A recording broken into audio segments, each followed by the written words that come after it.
है मसीह का प्यारा वचन, ये है वचन प्यारा। परमेश्वर के धन्य नाम की महिमा हो। प्रभात मनन के सत्र 2527 में आप सभी का बड़े प्रेम के साथ स्वागत करता हूँ। आइए आज के मनन के लिए हम पढ़ते हैं यूहन्ना की पहली पत्री अध्याय 2 पद 6। जो कोई ये कहता है कि मैं उसमें बना रहता हूँ, उसे चाहिए कि आप भी वैसा ही चले जैसा वो चलता था। बाइबल ये नहीं सिखाती है कि कोई ईसाई धर्म का सदस्य बनो या किसी ईसाई संस्था का सदस्य बनो। प्रभु यीशु मसीह ने कभी ये नहीं सिखाया कि कोई ईसाई धर्म का सदस्य बनो। सच्चाई यह है कि ना ही प्रभु यीशु मसीह कोई धर्म या मजहब की स्थापना की, ना ही बाइबल में ईसाई धर्म या मजहब का जिक्र है। बाइबल का पुराना नियम एकमात्र सच्चा जीवित परमेश्वर के स्थायी एवं नैतिक स्वभावों को और साथ ही साथ ये भी हमें समझाता है कि परमेश्वर के स्वरूप एवं समानता में सृजा गया इंसान कैसे पाप में फंसकर परमेश्वर से दूर हो गया।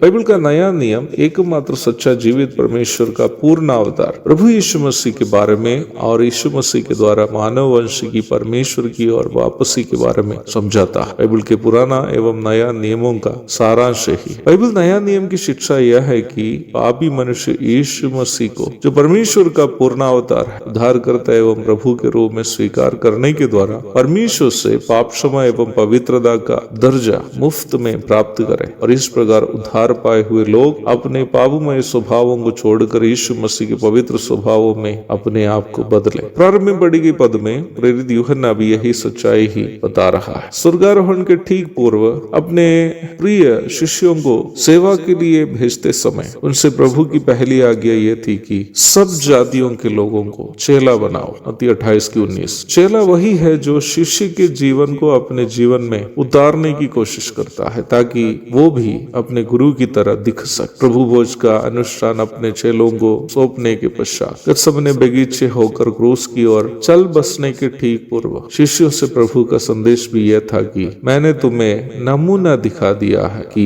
जैसा मैंने तुम्हारे साथ किया है तुम भी वैसा ही करो। यूहन्ना 13:15। प्रभु की मृत्यु, पुनरुत्थान और स्वर्गारोहण के लगभग 35 वर्षों के बाद प्रभु के शिष्यों में सबसे वरिष्ठ प्रेरित पतरस दुष्ट सम्राट नीरो के आदेशानुसार क्रूस पर मृत्यु को धारण करने जाने के ठीक पूर्व अपनी पत्री में विश्वासियों को आह्वान देते हुए इस प्रकार लिखा, क्योंकि मसीह भी तुम्हारे लिए दुख उठाकर तुम्हें एक आदर्श दे गया है कि तुम भी उसके पद चिन्हों पर चलो। पहला पतरस 2:21। मसीही मार्ग पर चलने का अर्थ कुछ रीति रिवाजों का पालन या कोई धर्म या दल के सदस्य बनकर जीना नहीं। मसीही मार्ग पर चलने का अर्थ मसीह के पद चिन्हों पर अपने पांव रखते हुए चलना है अथवा यीशु मसीह के जीवन का अनुकरण करना। A Christian is not a member of any religion, organization or any political party. A Christian is simply one who follows Christ. मसीही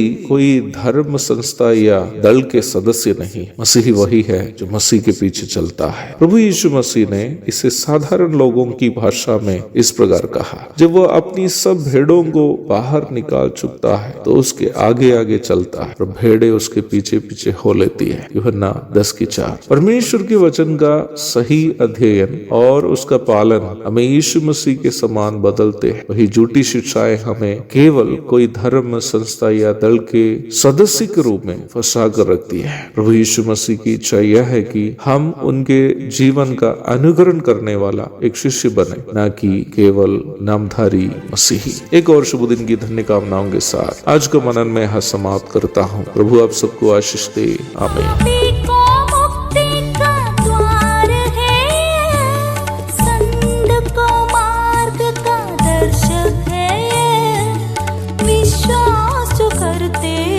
उसके लिए अनंत जीवन का साधन है ये है वचन प्यारा वचन, यीशु मसीह का प्यारा वचन, ये है वचन प्यारा वचन, यीशु मसीह का